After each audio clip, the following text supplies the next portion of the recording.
Welcome to this episode of the Left Behind Game Club. This week we play through Tomb Raider 2013. We have a Discord channel. If you go to leftbehindgame.club, you can join us and talk about all of the video games that we discuss on the show, as well as share your best video game deals. We talked a little bit about deals on the show and how Kevin missed out on a big deal for Tomb Raider 2013. I'm sorry, Kev. I know you spent $36. $36. What? But a few days after Kev purchased it, for Xbox Live Gold members, it went on sale for $7. What? It went... Are you serious? It's still on sale. $7? You're listening to the Left Behind Game Club.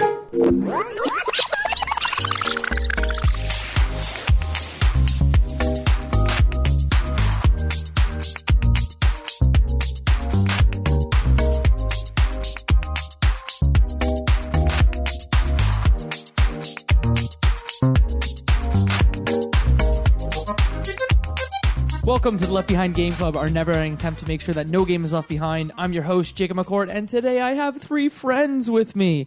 The first friend, you know him, you love him, Murtadi. What's up, what's up, what's up? Second friend, he's sitting right next to me. He's not virtually next to me like Mo is. It's Michael Ruffolo. I'm excited to talk about a great game. And great game it is. Our special guest today, back for the second time on the Left Behind Game Club, is Kevin Reaburn. Hey, Kevin. Hello, thanks for having me. I'm very happy to have you back, especially after how well we all got along on the last episode we did together, the Warhammer Vermintide episode. Yes, that was a lot of fun. It was, and if you want to listen to that, you can do that at leftbehindgame.club. But we're not talking about that game today. We're here to talk about Tomb Raider. It came out in 2013, originally 360, PS3, PC, developed by Crystal Dynamics and published by Square Enix. This was a big game when it came out. It was a reimagining or revitalization of a classic franchise. It was the 9th game supposedly in the series when you take out portable games and when you take out like the weird like top-down, not weird, they're good, the top-down games. The isometric 3D perspective, yeah. Temple of Osiris, and there was another one, yeah. I played Temple of Osiris. It was very good. Wait, there were 9 games before, or this is the 9th game? There are a Kevin, lot of Tomb we're on the Raider same games. page. Wait, There's 9? Can I ask a question? Yes, you may. So I haven't seen This any is a of podcast. You can't ask any questions. Okay, yeah, sorry. So I'm just going to make a statement. I haven't seen any of the movies, and I haven't played any of the games. Did the games come How did out- you get on this podcast, Kevin? I played this one. Okay. But did the games come out before the movie? The movie come out? Yes, they did. Ah. Yes. So, on the original PlayStation, Lara Croft was one of the many PlayStation-esque mascots. It was... Jacob, help me out here. Was it the first game that really used the dual pistol type? No, I don't think it was the first DualShock game. But it was the first game where there was a very sexy in her PlayStation 1 polygonal, graphics main character. She was an archaeologist. She would go around different temples. It was. I had great memories of playing it, although I know it doesn't really stand up today. But it was very iconic, and there were a couple of sequels. Each one, I think, had some type of supernatural-esque element. I remember there was one game where there were pyramids and there were dinosaurs. I think there was a third, and then Like Tomb Raider 3. Exactly. Because there was an original trilogy, they were numbered, and then they did... Was it basically there was a company, and I don't know the name of the company, Circle?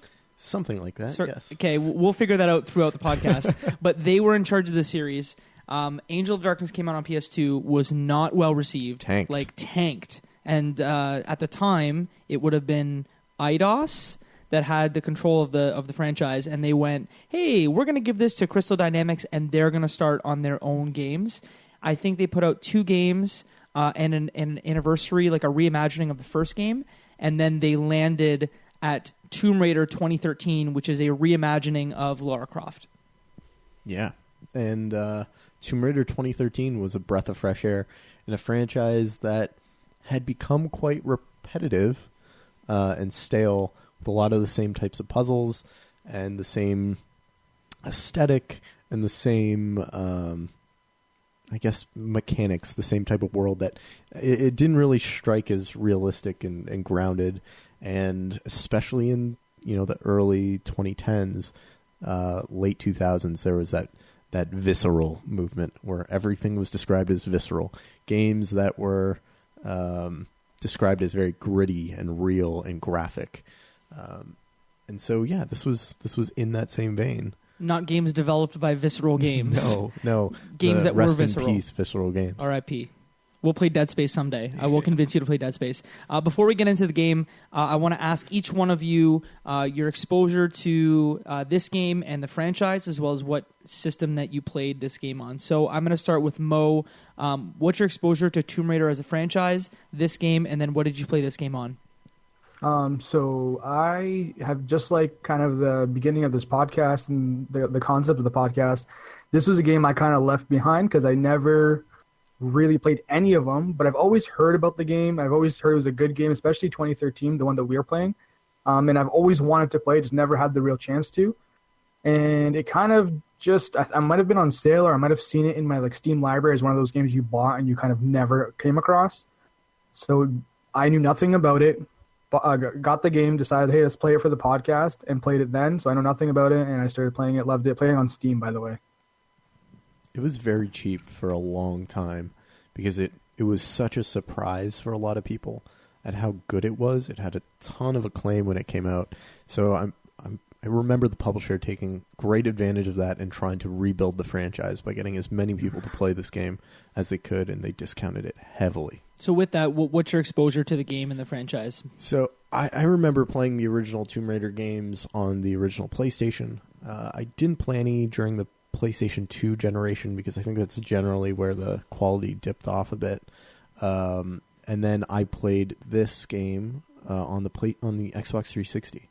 And then I just recently replayed it on the Xbox One, the Definitive Edition, with the TressFX. And Kevin, what's your exposure to this game, this franchise? Well, I kind of said it before. I hadn't played any of the games. I've seen them a bit when they're on Games with Gold or whatever, and then the Game Pass. But I played this on Xbox One.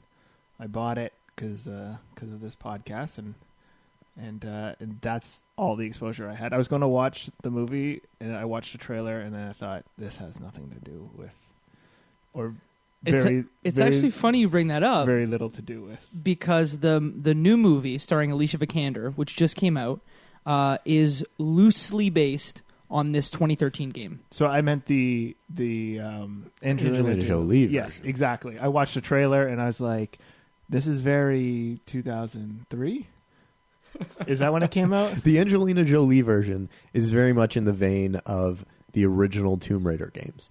And the brand new reboot, Alicia Vikander film, is very much in the vein of this new trilogy, this reboot. Okay. And then for me, so this game, like I said, came out on 360, PS3, PC in 2013. I played it when it came out on Xbox 360 in 2013. I'm a huge fan of the Uncharted games. Saw this and was like, ooh, I want to play this, having zero exposure to the Tomb Raider franchise before this.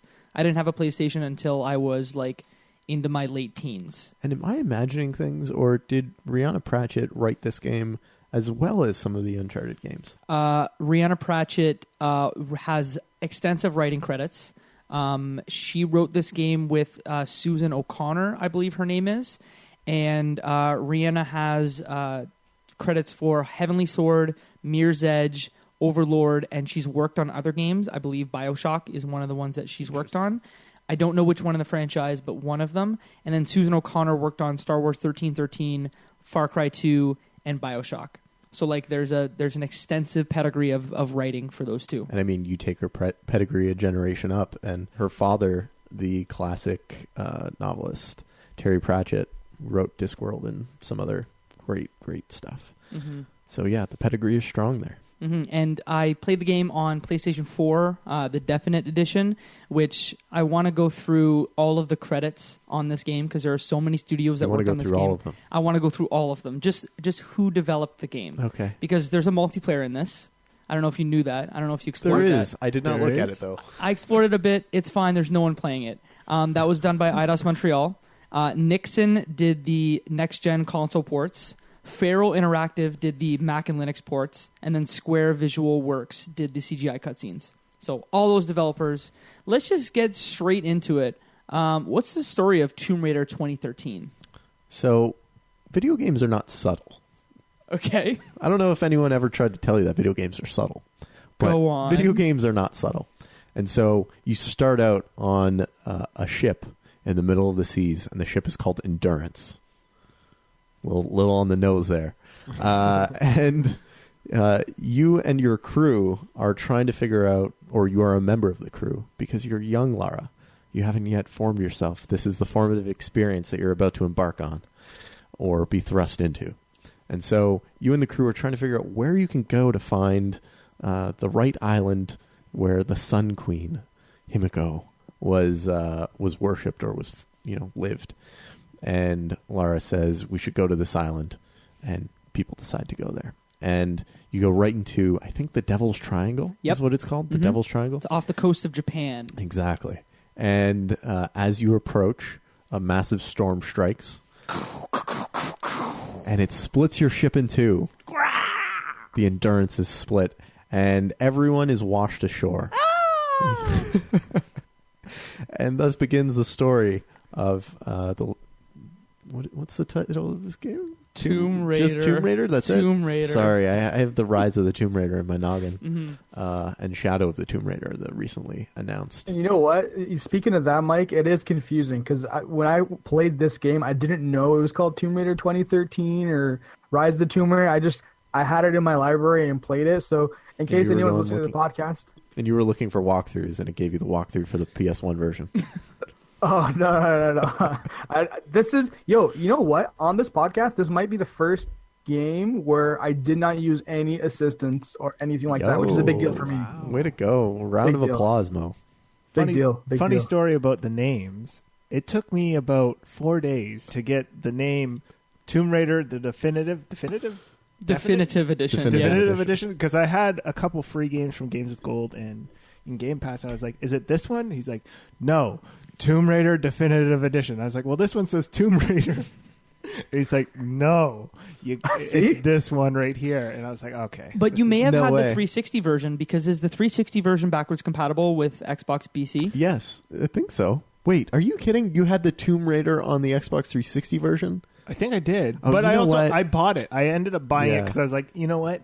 I'm just going to buy what he told me to buy. I'm not going to try to just get it for free. So I was just like, okay. And I would also say that it probably isn't backwards compatible only because anytime they do an upgraded version, business gets there. All right. So, basic question. The definitive edition, what's the difference? Well, the main difference is the TressFX.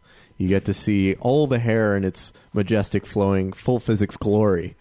But in all honesty, the only real difference is it's a prettier version with some better physics. But in a game that doesn't require any extensive use of physics, it's just a pretty version. It's got an extra coat of lipstick. It's on next-gen consoles. Yeah.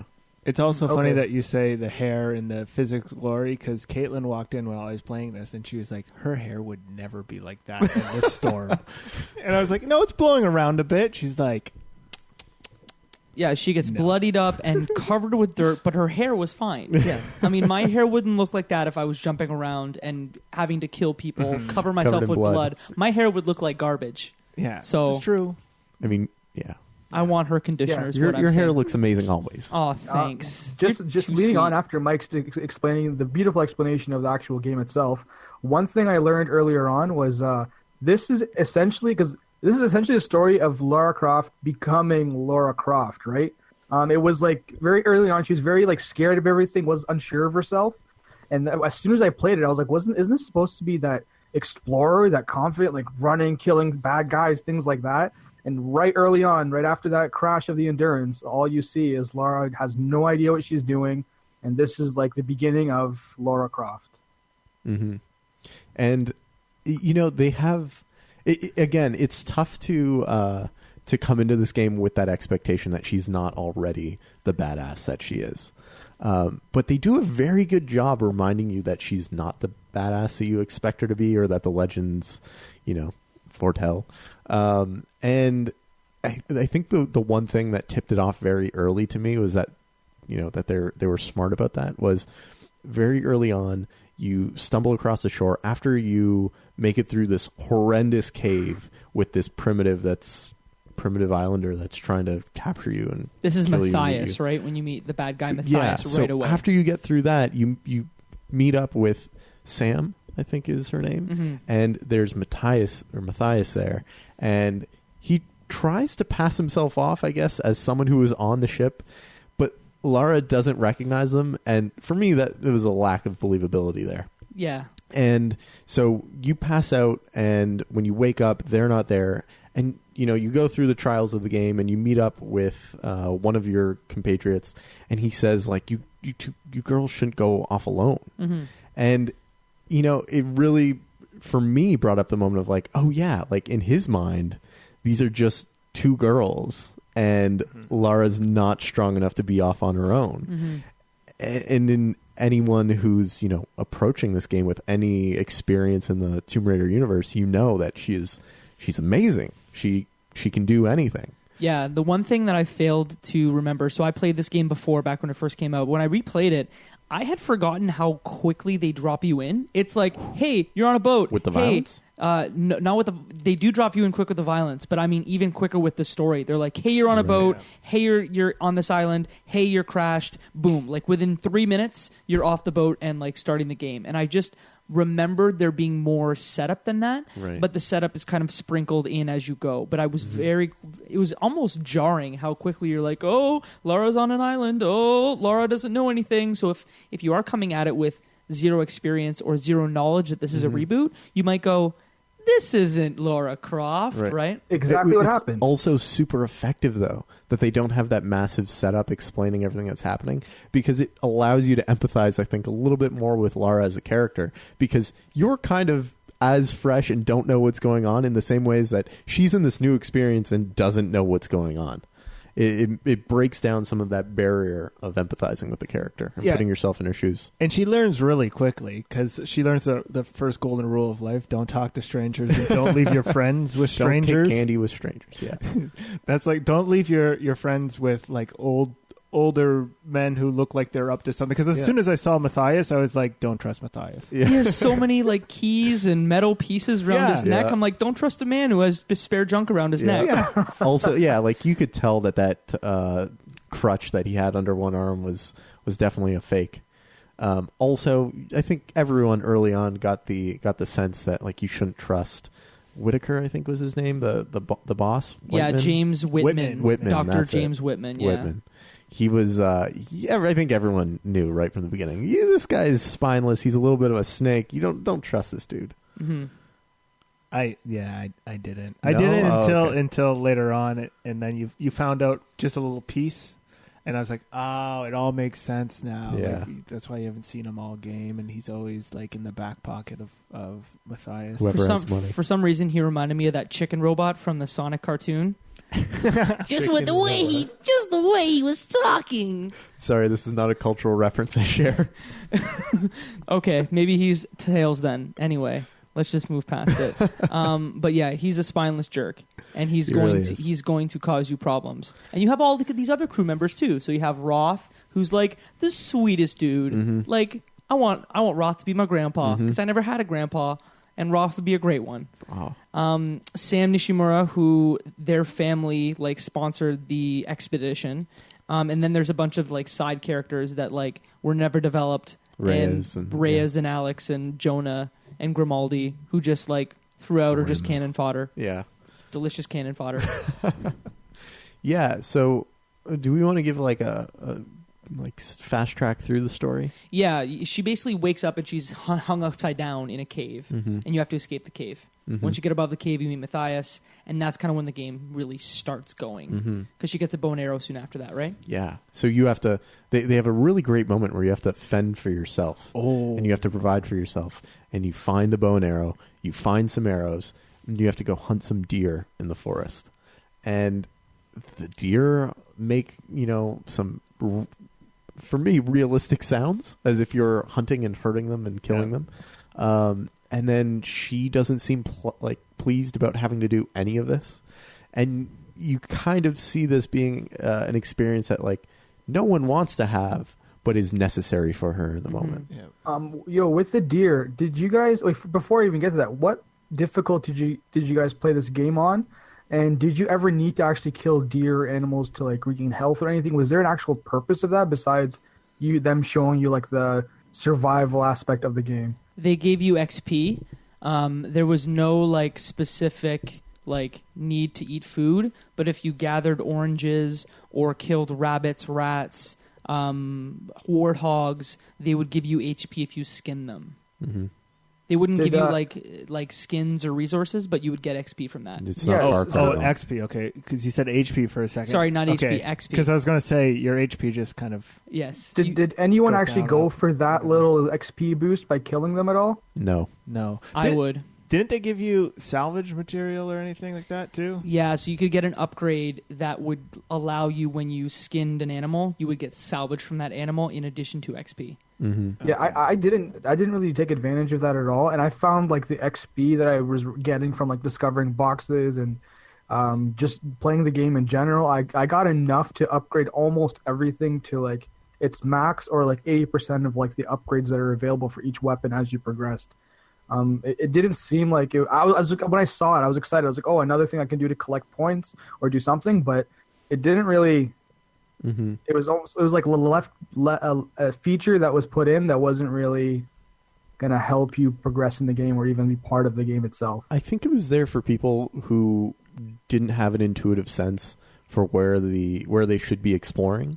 And people who are mainlining the mission, like, I know I need to go up this hill, and I'm not going to be looking behind this little shrine or house over here, or inside to find the heavy box that you have to pry open with your hatchet. So yeah, in all the areas that you would typically know to look if you were trained by playing other video games, where you would find extra salvage and things like that. People who are new to it, I think, would generally mainline and not know to explore. And so I think it was there generally just to provide another avenue for people to not get roadblocked by not having enough salvage to upgrade enough things or experience points to get further. Mm-hmm. But because in this game, it is linear in this one. Rise of the Tomb Raider, which is a great game, which I hope maybe we'll play sometime in the near future, adds a bit of an open world. This game is very linear. They kind of force you down a path, but within that path, there's verticality. There's places for you to explore. So, like you said, it's interesting in that way that there are multiple ways you can go through a level to find XP, to find bonuses. Because there's tons of other stuff too. There's like GPS caches you can get. And is it survivor vision that you use to see all of this stuff? Yeah, your survival instincts. Survival instincts, that's it. And so I think on the Xbox you hit the left bumper because I was hitting it all the time. Yeah. It's similar to like the Batman Arkham Asylum Arkham games. I was always in detective vision. Mm-hmm. I was always using that because why not have more information about the world? And so you'll see something glowing in the distance or glowing right next to you that you might not have normally noticed, and it's a crate with some salvage or XP, or it's an item that you can pick up and examine and find more information and learn more about the world. But the GPS caches or whatever were super tiny. Even if you had the instincts on, you'd have to like walk by it to see, maybe there's something I can pick up down here. Yeah, definitely. And another thing about the instincts is when you were standing still, it was always on. As soon as you started moving, it disappeared. So in those missions where you had to be stealthy and you were just sitting in a bush, which I love to do, sit in a bush. Not okay, whatever. Kev loves sitting in bushes. I like to camp. Too much Fortnite. Yes, too much Fortnite. And then just pick off people. Like the instinct vision was like perfect for it. Yeah, definitely. What was your favorite weapon? I know I'm getting a little ahead of ourselves here, but what was your favorite weapon in the game? I think there's only one right answer, and it is the bow and assault arrow. Rifle. What? It's bow and arrow. What? I was going to say, I feel like every game has an overpowered shotgun, and this shotgun was so overpowered. You would knock people into like walls. Okay. Yes, it's a very strong weapon, but what is the best weapon to play with? It's the assault one rifle. It's No, it's the bow and arrow because you can very silently kill everyone and make it through the whole mission without anyone knowing that you were there, and that is the most satisfying feeling. as the chief gun weapon expert on the Left Behind Game Club, I feel like I am the only authority when it comes to this. And Michael, you are right. That bow and arrow was goals.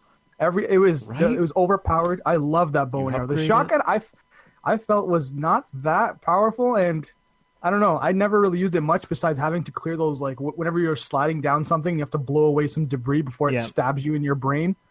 That's the only time I pretty much used the shotgun. That is so true. It was so gory when you missed a turn sliding down something.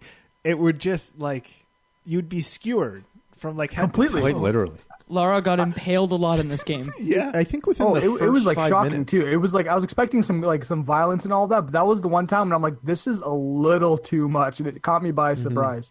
Yeah, so when you die, the deaths are extremely gruesome. But even when you live, the things that this game puts Lara through is intense. In the very first 5 minutes, you fall down a shaft and land on what looks like rebar, which seems to be like a weird place to find rebar, and it just clearly pierces. It looks like, where her kidney side, right? might be. Yeah.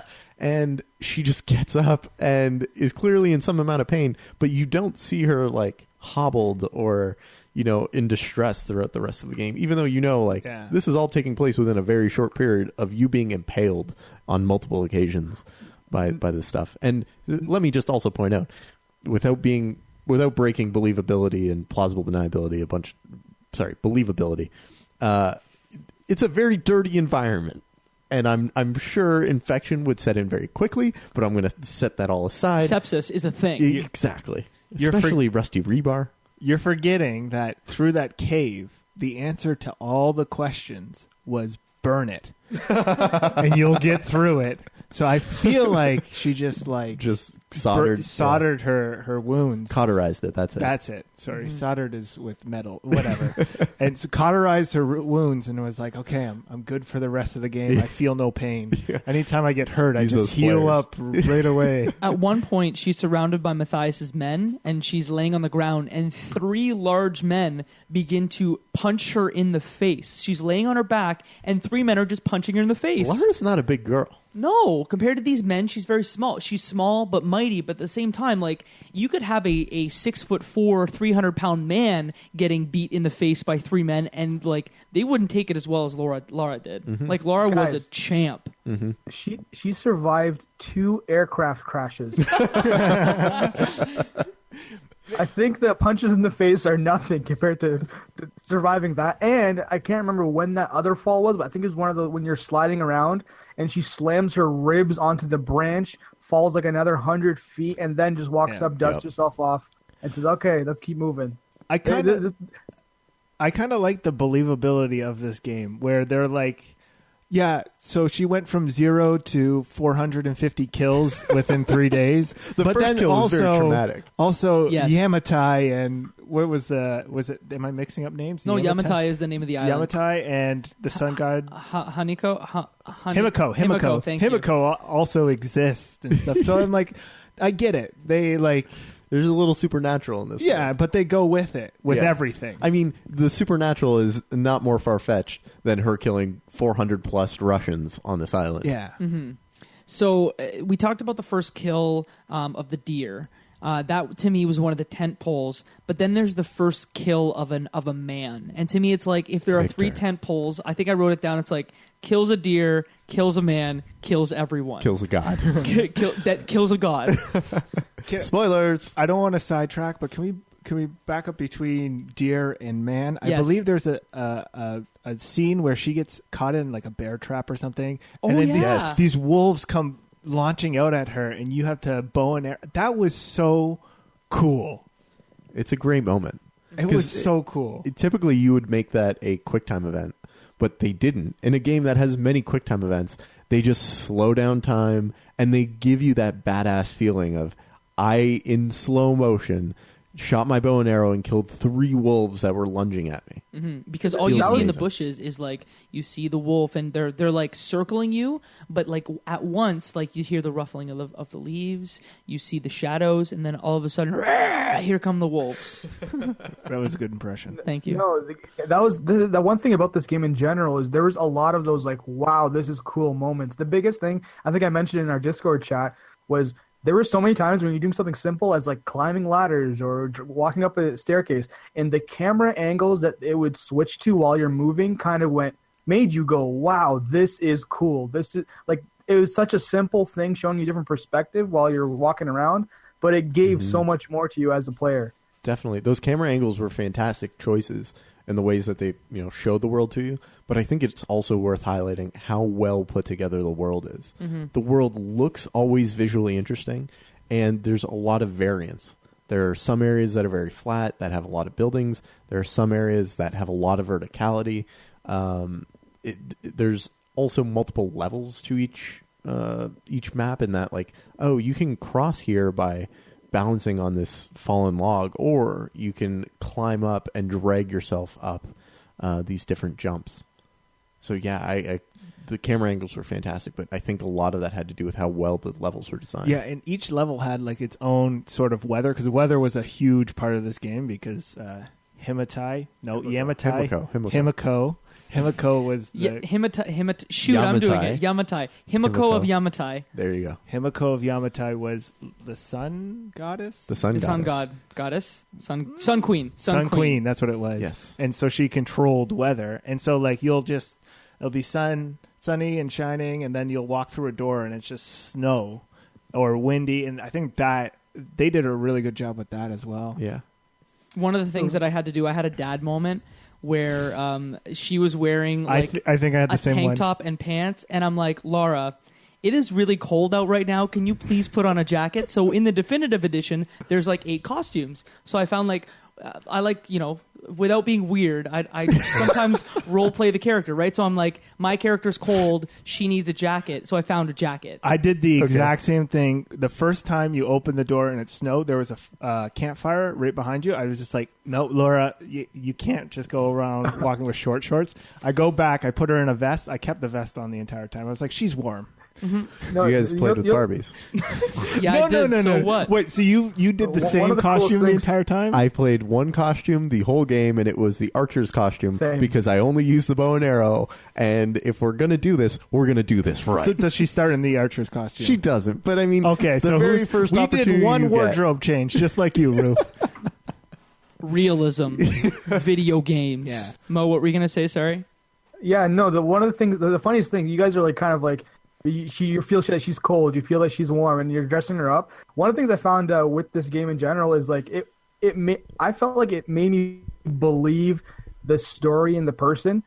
Specifically, like as the game was going on, they kind of treated the whole Himiko and the goddess of the queen as something. There's no way it's real. There's no way the storm is being controlled by like a god or by like some kind of deity. This is a joke. There's no way. Move on. But by the end, it's like, holy smokes, like this is actually affecting them. This thing does exist. So I almost felt like I was in the game, and I was like, I was Lara Croft, if that kind of makes sense. Near the end, I was like, you know what? This goddess may actually exist. This may not be just like a ghost chase, pun intended, to find to pretty much kill that final bad guy. There actually is a goddess there, a supernatural being that we have to take down. And that didn't happen until the very end. At what point did you guys start to believe that it was, okay, it's not actually a myth or a legend, there's actually this sun goddess? I think it was when Lara Croft and the crew started believing it. It was to the point when they were like, you know what, there actually is something affecting the world. And then finally seeing the sun goddess like appear and like was being, I guess, summoned, that's when I was like, okay, you know what, there's actually something here.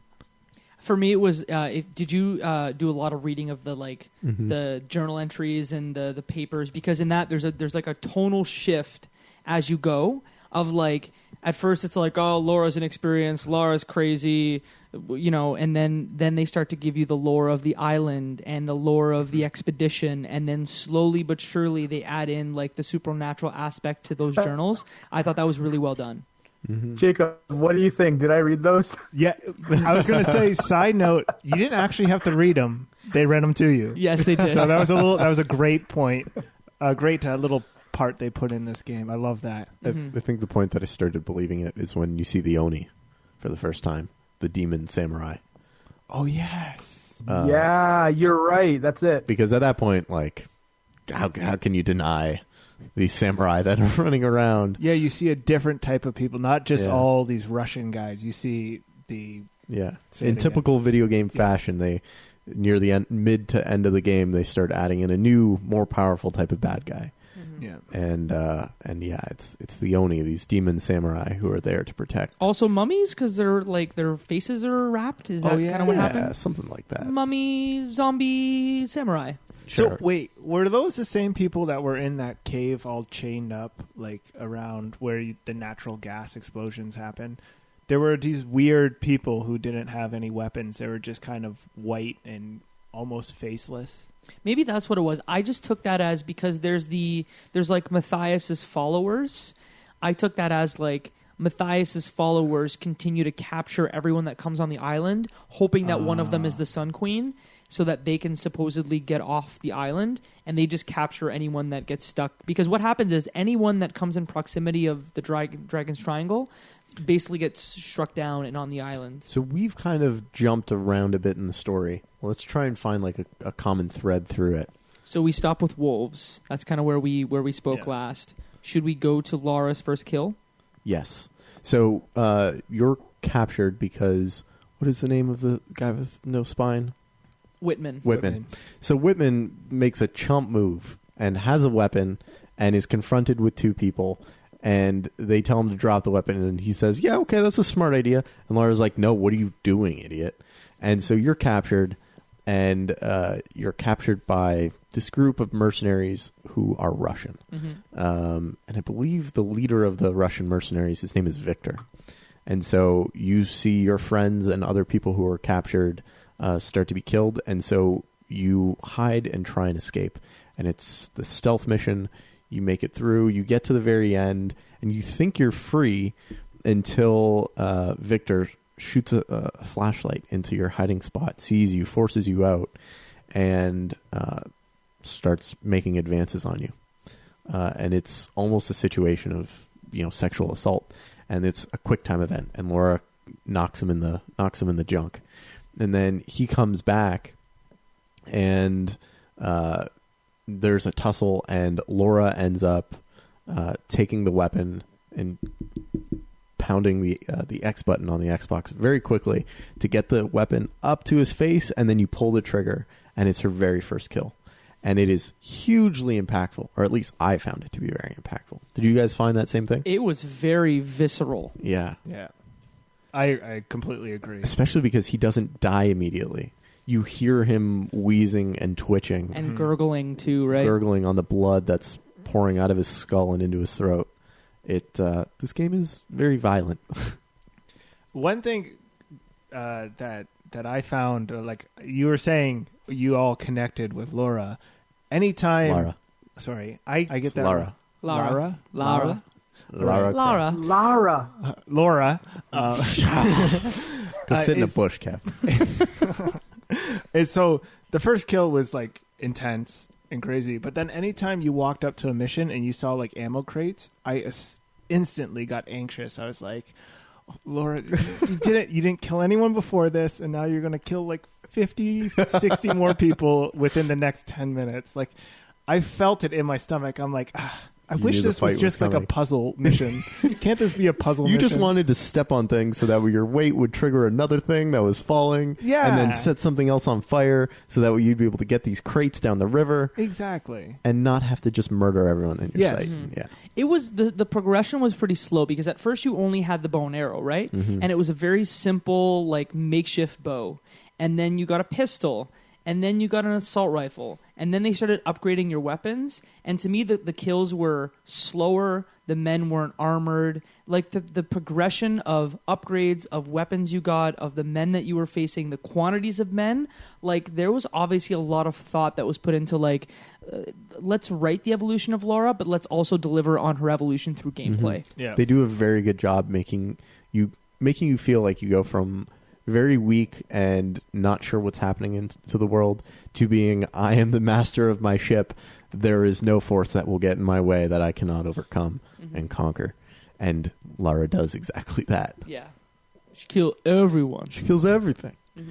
And if you played it right, with a bow and arrow. The bow and arrow is the only thing you get enough ammo of. I have to agree with that. Yeah. And so you're forced to use it more. And maybe I'm just terrible at shooting because I am terrible at shooting. What a maybe. Yes. Okay. So I am terrible at shooting. When you're in like stealth mode and you just have a bow and arrow, perfect, fine. But when everyone's shooting at you, you don't bring a bow and arrow to a gunfight. I mean, when you have slow-mo time, you do. Did I miss something? What? So if you use the bow and arrow, you can get perks and upgrades that slow down time when you pull your bow and arrow out. Much later, right? I don't think it's much later. You gotta be kidding Most me. of the time that I was pulling the bow and arrow out, things slowed down. I didn't get that perk at all. Maybe The it only happened, upgrade. but like, I just thought they were just missing shots. Mo, did you notice that there was a slowdown when you pull the bow and arrow out? I feel like I might have, but I feel like the only upgrade that really mattered with that bow and arrow is you guys are probably thinking of it, the fire arrow. That's when things got real. Good. One shot on anyone, light them up. Light them up, no and pun they'd intended. scream and run around. It was hilarious. But see, I got very good with headshots with the bow. Like, look, I liked the assault rifle more, Sweet brag. just because officially, like, the bow, just the assault rifle felt really good, especially does. as you upgraded. Like, the sound changed, the feel of it changed. You could add a silencer, so is what it ended up being. But the bow and arrow, I got pretty good with it. Right. And there was a headshot reticle that you could get. And, like, lining up that headshot reticle and just, like, pulling off 2 headshots real fast. Feels so good. It feels so good. And then it also feels so good when, like, you know there are 4 or 5 enemies in front of you and they haven't been alerted to your existence yet, or they might know you're in the area, but they don't know where you are, and you're just able to pick them off one by one without them seeing where you're at. And then you just clean out an area without having to get into a massive gunfight. Yeah, I love agree. that. In the instincts, they turn from red to white, Right? to make sure to show you that no one else was around them to see. That's when I use the bow. I'm just the majority of the kills were when 50 people were shooting at one spot and one guy was throwing a napalm bomb and you had to move. Fair. I'm not pulling out my bow and arrow. I'm not saying I never used any other weapon, but when I could, and in most situations, I used a bow and arrow. Yeah. I found that using the bow and arrow made combat more like a puzzle than a lot of the formal puzzle sequences where it's like, okay, well, I know I have to set this on fire, and that's going to fall down, and I need to stand over here, so that way my weight shifts that thing, and then I need to climb up here and jump over that. Those environmental puzzles are fun and interesting, but sometimes they're a little too obvious, where, you know, the order of events is clear. It's just a matter of executing it. The combat puzzles, though, of using what weapons and in what order to kill people, I found to be, you know, extra interesting and fun. Yeah, so I love the Uncharted games, and a lot of people will say like, "Oh, Tomb Raider just copied Uncharted. It's a thing." That to me is the thing that I didn't remember as well. Is like Uncharted, the combat isn't really why you come to Uncharted. It's the spectacle, the story, the situations that you get into. Lara Croft in Tomb Raider, I had forgotten how much more varied the combat can be when you compare it to Uncharted. And that is the biggest surprise that I take away from this replay is, this combat's varied. And I like it a lot, even though there's only 4 weapons. Very good. Yeah, definitely. So after you go through some of these middle level puzzles, the thing that you come to realize is, okay, Himiko, this is the area that she was on. She was on Yamatai. Himiko's a thing. You come to find out that Matthias is looking for someone to take the place of Himiko's vessel. You find out that Sam is the person who can be that living vessel. You also find out that you don't just take the powers of the Sun Queen. The Sun Queen takes over your body. And so she is very angry, the Sun Queen, and she's looking for that next person. And she is the cause of all the environmental factors on the island and on the area. And so I think at some point they try and push you, Lara, as the flaming sacrifice, which is a ritual that you survive only if you're worthy and can be the Sun Queen's vessel. So it's essentially, you think you're going to die if you go through this. Actually, wasn't that Sam that was put on like a cross? Yeah. And Lara's like looking very closely at her, and the Sun Queen like comes in and wins away the fire, right? That's what happens? Yeah. Man. Yeah. Crazy. Even then, I was like, it's a coincidence, guys. There's no Sun Queen. Move on. Like, take out the leader. Let's go. Who opened a window? Yeah. Literally, come on. Everything makes sense, logical. And later on, you're like, oh, wait, I'm wrong. I'm playing previous Lara Croft Tomb Raider games. I had, there's always some amount of supernatural element involved. But I assumed for this reboot, they weren't going to go in that supernatural element. I thought they were going to go a little less Indiana Jones, where, there's supernatural stuff that's real, but you just can't ever bring it back. You cross this threshold, you lose your invincibility. But I thought they were going to go more just pure archaeology, where there's some bad guy who's trying to stop you. But they kept with it. They kept that supernatural element to it. I totally forgot that was a part of Tomb Raider until I played this game. It had been that long. Mm-hmm. And for us, most of us who've never played here a Tomb Raider game before, like, I just, again, likened it to Uncharted. I'm like, Uncharted, El Dorado, it has these, like, mythical creatures that maybe we'll kill them, maybe they'll kill us, who knows? Nathan Drake. So, but one thing that I want to point out as you're in that area is that's about when you get to Shantytown, right? Shantytown is that collection of metal debris, but has been built up into a town. To me, that was my favorite part of the game, just because it was such a cool, different area, and that's the first time that it really opened up vertically and kind of across, where you could decide, how am I going to go through this? Mm-hmm. That was really cool. I really liked that part of the game. Yeah.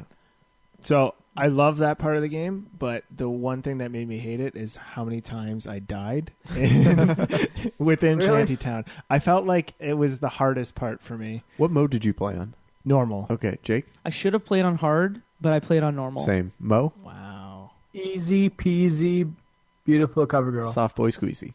Wait, you played on easy? Yeah, easy. Okay, because when I started the game up, I was like, which game mode should I play? He's like, you can choose whatever you want, but I normally play on normal. And so I was like, well, I'm not going to back down from a challenge. What a challenge. Play it on average mode. Average mode. Play it on the difficulty that the developer wants you to play it on. Yeah. So easy, is it just less enemies? They aren't as accurate. I bet you it's less impossible to kill you from their perspective, and the windows for the quick times have to be incredibly long. Okay. Things like that.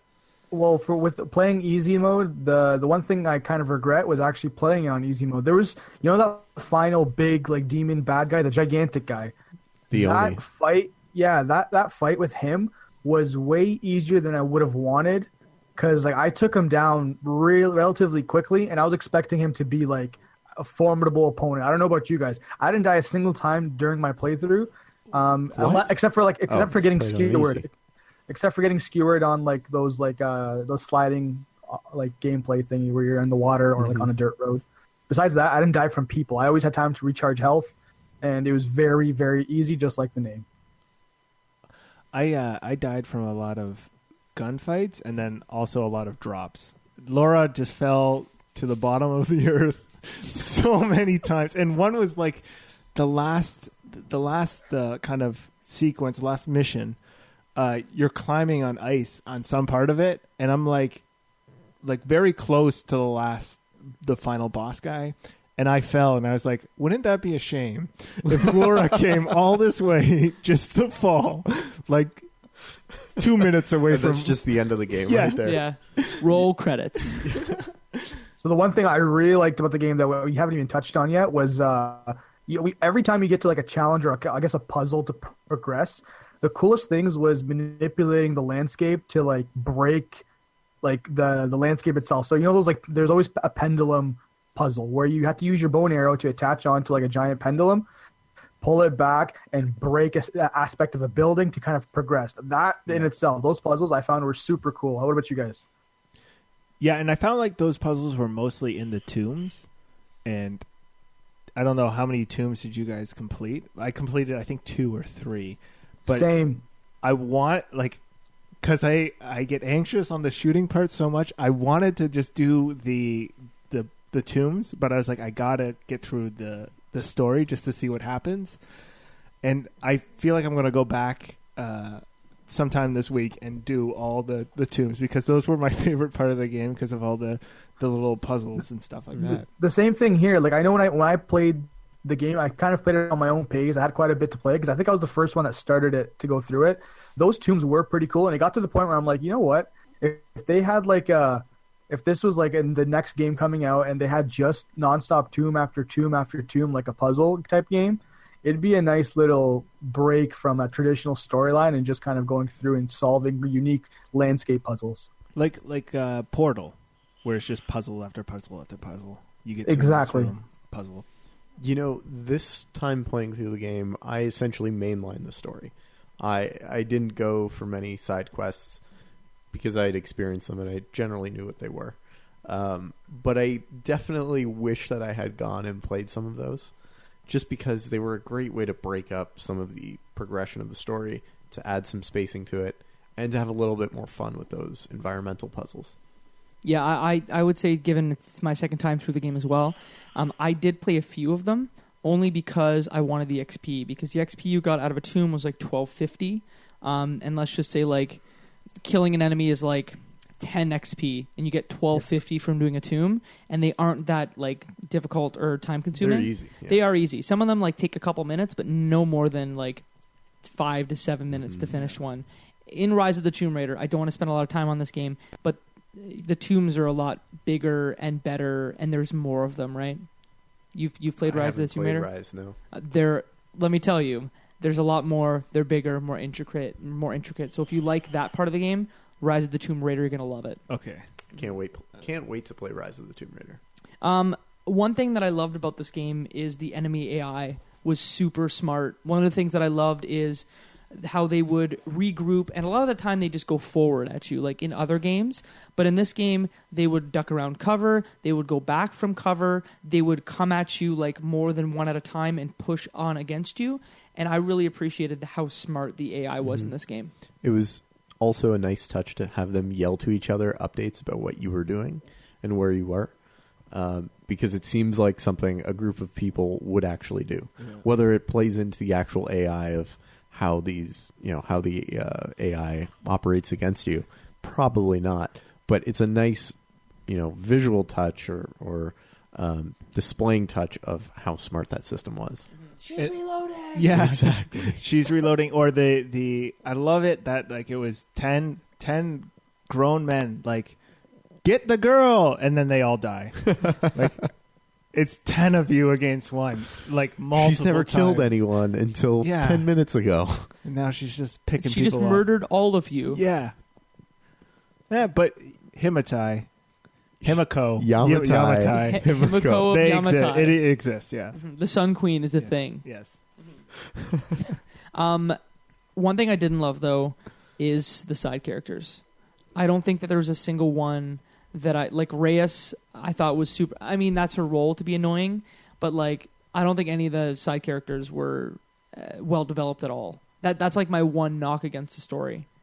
I didn't. Sorry, go ahead. So you didn't shed a tear when the Scottish guy died? When Roth died? Or when Roth died, that was funny. I was like, no, it wasn't funny that he died. It was funny. Man this is gets what I accent back. Very funny. So he got an hilarious. He got an axe in the back, slapstick. and then you kill everyone or whatever. They run away. He dies, and then like hilarious. He's like, it's not hilarious yet. Let me get to the hilarious part. Is when he's like take my gun or whatever. I don't know if he says that, and I'm like, do we get dual pistols? Like, I had no remorse for Roth dying. No I'm just concern. like, this is great. And then we didn't get dual pistols, and I'm like, so you died for nothing. He gave you a better pistol that you could shoot bad guys better. That's right? true. That's Like, true. And so I did get my dual pistols at the end for one kill, but it would have been awesome.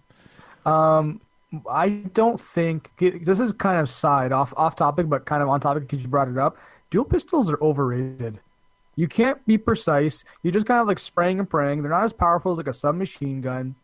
I initially thought, oh my god, I'm getting dual pistols, but in my head I'm like, oh my god, I hope I don't get dual pistols. So you don't spray and pray for everything you do?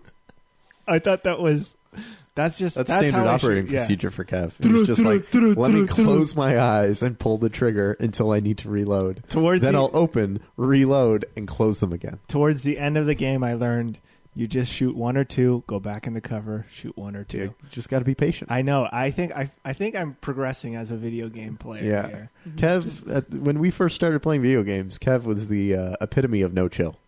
I called him No Chill Kev. He would have no composure under pressure. But now when we're sitting in bushes in Fortnite, he's able to compose himself. And I'm sure those skills carried over. Or his iron will has translated to Lara Croft, where he sits in the bush and he waits for the perfect opportunity to shoot a guy in the face. That's exactly it. Yes. Anyone who played the next-gen console versions, did you have any issues with it? No issues. No issues?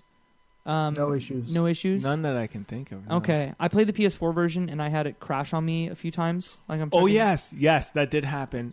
Right when I was jumping, there was... I was in a fiery building, and I was jumping onto a helicopter. I was midair, and it froze on me, and I was like... I think it froze for me at that same place. And I was like, I'm pretty sure it's frozen. I had to just restart the game. And it froze on me when I was walking up a ladder, and my left leg just kept going up and down a rung, and I was just like...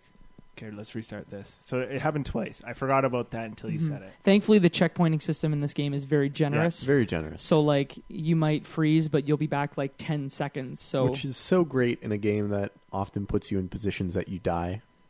That when you die, you don't lose too much. It's obviously very gruesome, and you don't want it to happen. I think for that reason mainly. That was, I think, one of the biggest drivers of me not wanting to die.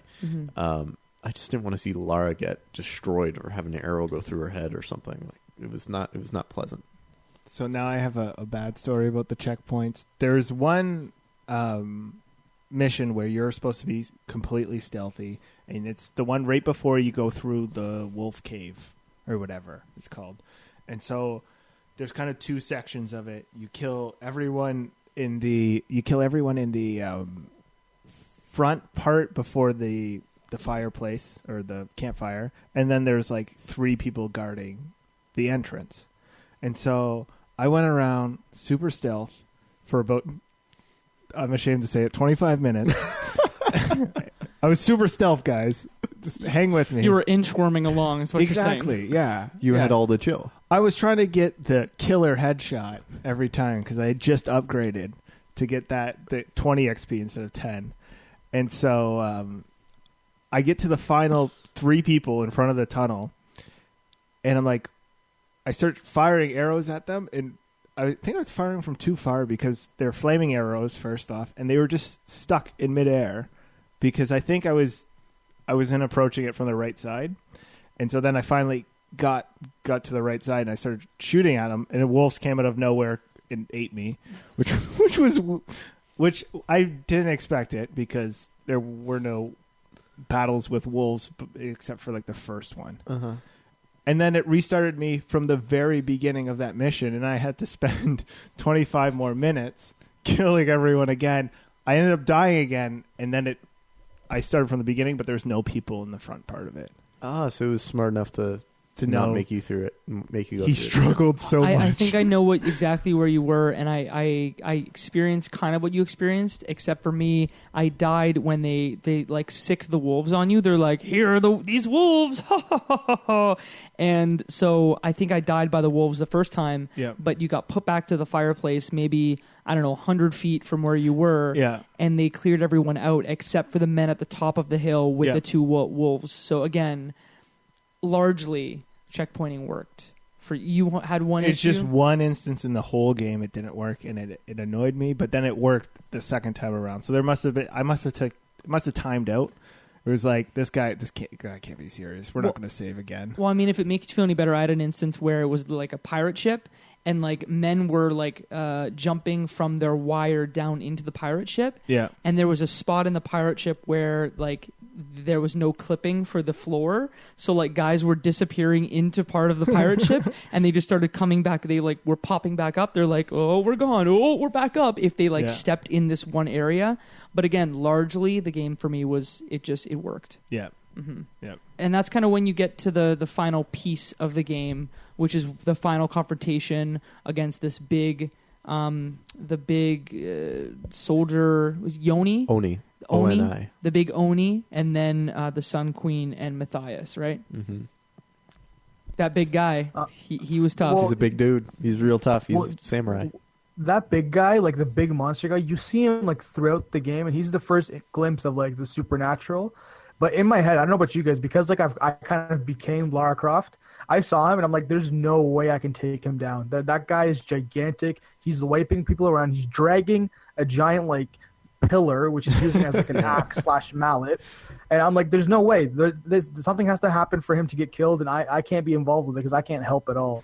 But then you actually do get to fight him. How did you guys find him and I guess that little boss battle? He reminded me of Nemesis in Resident Evil 3, of just this big monster that was running through the area that you're in, and you go from being the lion killing some of the little sheep in the area to being someone who's cowering and just hoping that he doesn't see you, that you don't have to engage with him because you don't stand a chance. He's just a Goliath. Yeah, there were so many times where you thought you were going to fight him, and then you're like, oh, so I don't fight the final boss? This is a pretty sweet game. Mm-hmm. But that's they build a great that comparison tension to Nemesis. Yeah. Because you see him like how many other times in the game, at least 4 or 5, just like skulking with this giant mallet. I didn't realize for the longest time that his back was what you had to get. So I just kept shooting his face. I'm like, I'm going to shoot his face. It'll be fine. Not knowing that his back is what needs to be shot. Yeah. Yeah. It's... So I don't know if this was by accident, but when you get him down the first time or whatever, and you hit him with your climbing axe or whatever it's called, and then there's people who come up and start shooting at you as well along with him. I dodged one of his hits, and he just hit everyone else off the platform. Did that happen for you guys too, or was that just lucky? He can hit his men, right? Yes. He can knock his men off. Yeah. Which is kind of funny and super cool. One thing we haven't talked about is the scramble. That is like one of my favorite moves that Lara does. Her little, instead of rolling, she like crawls on the ground, and then if you hit circle or if you hit B on the Xbox, she'll scramble, and then if you hit it again, she'll do a somersault. I loved the way that felt, and in that boss battle, it was super useful. And she's animated so well. Yeah. And if you upgrade enough, you get little powers after each scramble. So those guys with shields, which I found were the hardest, you would scramble and then like stab them in the leg with an arrow. The dodge kill. Yeah. Amazing. Yeah. And by the end, you could upgrade it 3 times. So like you could arrow him through the face, or shotgun him in the face, or it was the you and that shotgun, or you can pistol him in the face. I don't know. There was 3 different attacks you could do with it, and throw dirt in his eyes. Yeah, I didn't get that upgrade, but you defeat. It was pretty useless. You defeat that big guy. You go and you see that the Sun Queen is trying to embody Samantha, like transfer her consciousness into Samantha, and the whole thing's a QuickTime event, right? The whole last piece is a QuickTime event. I think so. Yeah. Yeah, which was kind of surprising. I'm like, oh, game's over. Okay. Yeah, and in a lot of situations earlier in the game when they would have, where you could have assumed that it would have been a QuickTime, but they just slow down time and have you do some element. I was a little bit surprised that this whole thing was a QuickTime, or there were as many QuickTimes as there were. But I did feel good about how it wrapped up. It felt satisfying. I felt good that I wouldn't have to deal with that storm anymore, and I'd finally be able to escape the island. Yeah, it was a big sense of relief when like the clouds started clearing up, and you're on that final ship. You're just like, we don't have to kill more people. That's what it was for me. Until she goes, and now I must not go home. I must continue my adventures. Yes. And what does it say? A survivor is born? That's what it says? Mm-hmm. Yeah. And the boat that you get on at the end, the first one's endurance. The boat on the end is resilience. Oh. No, I made that up, but I mean, like, in this video game world, like, come on, that's what it was. To be honest, I didn't even click that the endurance was like, I knew it was a ship that they came in on, but I didn't think like anything of it. I was just like, the SS Endurance. Like, I was like, what an odd name for a ship. Yeah. Finger on the nose. Mm-hmm. I guess. If you're curious, before we wrap this thing up, if you're curious, on the disc, but also on YouTube, Square Enix with Jeff Keighley produced The Final Hours of Tomb Raider. It's a 6-part docuseries hosted by Zachary Levi, going through the creation of Tomb Raider, talking to the writers, the musicians, whatever. It's great. If you're curious about the game, you might want to give that like a quick look. Like runtime total is like 50 minutes, and it gives you a good idea of some of the stuff behind the game, including the music. Yes, I was going to say, Very speaking of music. musicians, that's what made you feel like you were in a video game. You like felt like there was danger around the corner. You felt like, oh, everything's safe now. I can scavenge these bodies that I just killed. And it was, I noticed that the most when I was like just before I was in battle. I was like, okay, there's something around this corner. Mm-hmm. And what's cool is like there's one theme, but it's arranged about 5 or 6 different ways, different speeds, different instruments. So like you said, if you're foraging, like it's Lara's theme, but it's on a different instrument compared to when she's in a battle. Plus, if you look at that documentary series, my last thing I promise, Jason Graves, who's the composer on the game, he worked with a sculptor to basically make something called the instrument. It's this huge metal, like custom instrument where he like uses drumsticks, and not drumsticks. What are the ones with the like rubber on the end of them? Basically different kinds of drumsticks. And like he hits on this instrument in different ways, and that's what makes up a lot of the like metal sounding like chimes, and like it is super cool. So that's The Final Hours of Tomb Raider. I want to check that out. Part 3, 6 minutes, mind blowing. Cool. I'm definitely going to check that out. That's in the extras of the game? That is, if you have the definitive edition, it is in the extras in the game. Yeah. Okay. Final thoughts about this game. We'll start with Michael. I think it's a great game. It was a fantastic revitalization of a series. I think also a great repackaging of a heroine who had a bit of a troubled past in terms of, being hyper and overly sexualized, and being more objectified than being a strong female character. And in the video game world, there aren't that many strong female characters. So I think this was a great repackaging and reinvention of Lara Croft, and highlighting, more of the elements that I think are core to who she is as a character. And it was a great experience. I'm so glad I played it. It reminded me that I really want to play Rise of the Tomb Raider. So I know very soon I'm going to hop into that and see where that takes me. So yeah. I love playing this game. Kev?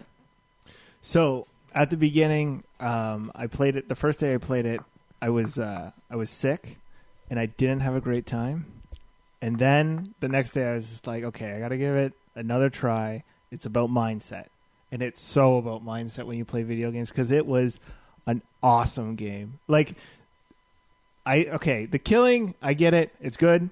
It's great. The aiming and all that is great. I mean, I get overwhelmed because I'm not really good at shooting. And then the puzzles on top of that, the music, the atmosphere and the environment was all spot on. And I was like, when someone said this was 2013, I was like, you can't be serious. This is 2013. 5 years ago. Yeah, it's a great game. I'm definitely going to try to 100% it. Wow. Mo? Kind of echoing what Mike and Kevin were saying, it's spot on all around. I played it kind of just to give it a shot because I heard it was good, and it definitely holds up. The gameplay, the visuals, the story is like, I know it's unbelievable, but it is like sort of believable as well. Like you kind of feel like you are Lara throughout the entire time. It's worth the purchase price wherever it's being sold for. I think the length was also spot on. If anything, it was longer than I was expecting, which is always awesome. You never really see that in a game. It always like cuts off really soon.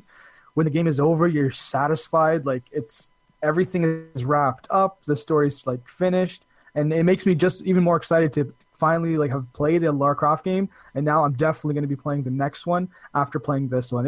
It was one of the most satisfying games I've played in a while. And the last thing I'll bring up, I played, just like you, Jacob, Horizon recently, the bow and arrow female protagonist game. So visuals aside, open world aside from Horizon, I see I felt like, to me, it was a better game than Horizon if you dismiss the amazing graphics, and like the expansiveness and the weapon expansion, all that stuff. I was happier and more satisfied playing Lara Croft Tomb Raider 2013 than Horizon, the most recent PS4 exclusive. To wrap up, I don't know if I'd go that far. Horizon Zero Dawn is like one of the best games I would say ever made. We can fight that battle another day. We'll play it on the pod. But like Tomb Raider is such an authored experience. The story, it's fun to play. The levels, the music, it's just like, I didn't remember how good this game was. When I started playing it, I was like, oh yeah, Tomb Raider, it's an 8.5. It's like a really good game. And like, I'm a guy who will go and play any game where there's a bow and arrow. Like Crysis 3, like put me on that. I will play it. I did play it. This game is a fantastic game. One of the best of the last generation. Rise of the Tomb Raider, I'm so excited to play it again. Hopefully we can play it on this podcast. Knock on wood. Play this video game. I got it for $15. I'm sure you can get it for, I went on Kijiji, got it sealed copy, $15. I'm sure you can do something. It's on sale. $15 is worth it. It's a good experience for $15. I'm sorry, Kev. I know you spent $36. $36. What? But a few days after Kev purchased it, and I was not going to bring this up because I didn't want to rub salt in the wound, for Xbox Live Gold members, it went on sale for $7. What? It went. Are you serious? It's still on sale. $7? Are you serious? You cannot be serious right now. $7. Are you serious? Okay. Can I give you some backstory on this? We were trying to figure out how to share games if you had it on. It's totally possible, but like, you get to share passwords and stuff. Yeah. I didn't want to do that, and I was like, I just want to start playing this. I'm going to be late to finish the game. I'll just buy it. $34.99 Canadian. So, like, I don't know, like $15 US. And you're telling me 2 days later, after I bought it, it went on sale for $7? I was not going to bring this up because I didn't want to rub salt in the wound. But Kev, was it worth $30-something? Okay. It was definitely worth the money I spent on it because I'll be playing this for a while, and because I'm going to try to I'm sure the 100% has to do with like finding all the little booklets and stuff like that, which I don't know if I'm a fan of, but I mean they read them to you. Gotta point that out. But like the tombs and all that and the puzzle and stuff like that. It was worth it. It was definitely worth $7 too. And I would definitely buy it for $7 rather than $35. So if it was on sale right now or at any time, you would say buy it? I would say buy it, yes. Yeah, okay. I would buy this game for full price. What is full price nowadays? That's a great question. That's $34.99. That's what the full price is. I know that I paid for this game like full price for it back in 2013. And I'm happy. I'm going to hold your hand, Kev. Thank you. I'm happy to pay full price with you. Okay. I bought this game twice, if it makes you feel any better. Okay, but you bought it in 2013, I'm assuming. When I saw the price on it...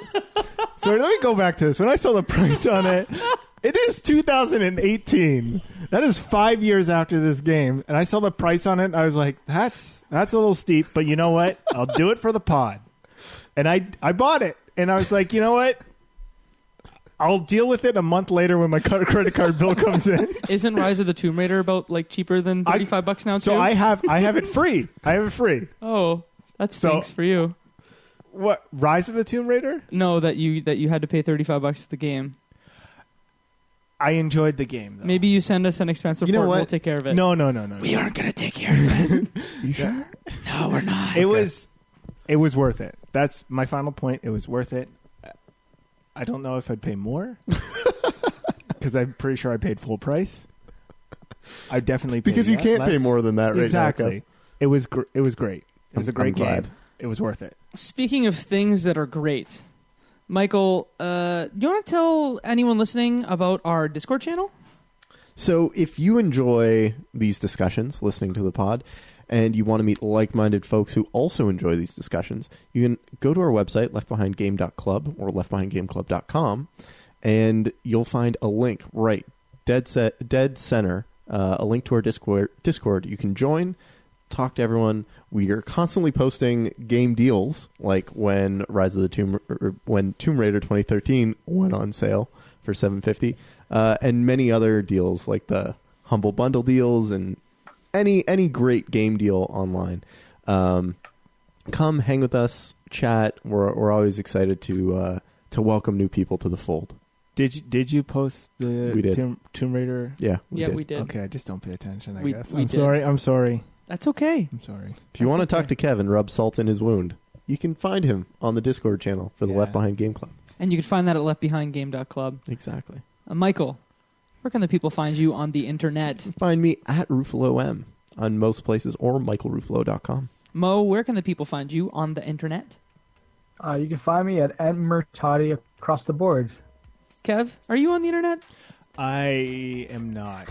Great. Unfortunately, you can find me at A Tribe Called Kev on Xbox One, or you can say how much you paid for your game on the Discord and rub it in. Just $34.99 anytime I talk on the Discord. Yeah, that's going to be the new hashtag for Kev. $34.99. The guaranteed response anytime he says anything. $34.99. And you can find me on the internet at Jacob McCourt. If you want to see me stream games, you can do so at jacobstreams.com. And that, my friends, is one less game left behind.